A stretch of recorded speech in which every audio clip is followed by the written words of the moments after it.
Next up, we have Patrick, so please have it up for Patrick. You can never be cool enough. Oh, high school. Somehow I existed in that overeager culture as someone who didn't think himself good enough. But there was chance for me yet, a friend who sure was cool.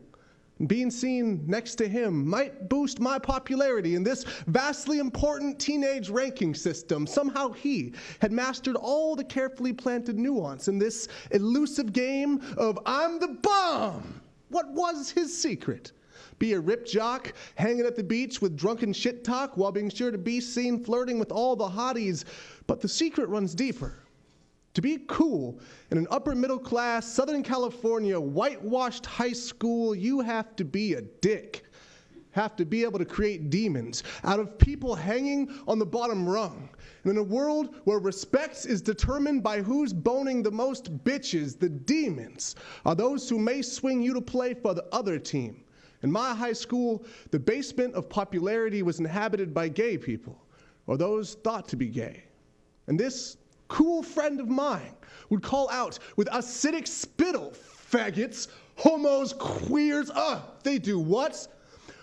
Homosexuality was a constant topic of his laments, and his venom sent my stomach churning, but I confess that I never confronted him for fear of the avalanche of rumors he might unleash, turning his McCarthyistic accusations towards me. So I was a little bit surprised with his words, "We are gonna get fucked up tonight," leading us both into a booze-soaked haze, giving him the courage to show me the side of himself that he had exiled into his own private basement.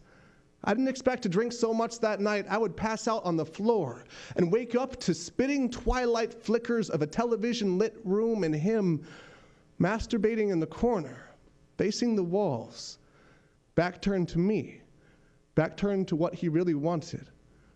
Laying there on the floor, I didn't want to see that I had turned my back on myself with that thought that I wasn't cool enough. I had carved out a hole in my chest, and since there was not enough cool in the world to fill it with, I filled it with fear, which began to multiply and overflow when the next time I woke up, my best friend's mouth was on my dick.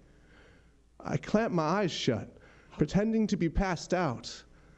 When we have diminished who we are, we can only act out of desperation. When I felt him on me, it was like looking at something on television. I only knew my first instinctual fear was of rumors that might spread through high school hallways.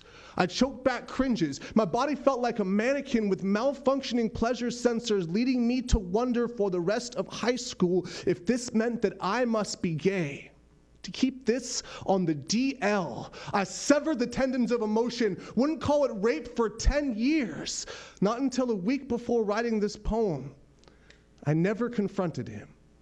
I haven't ever hated him.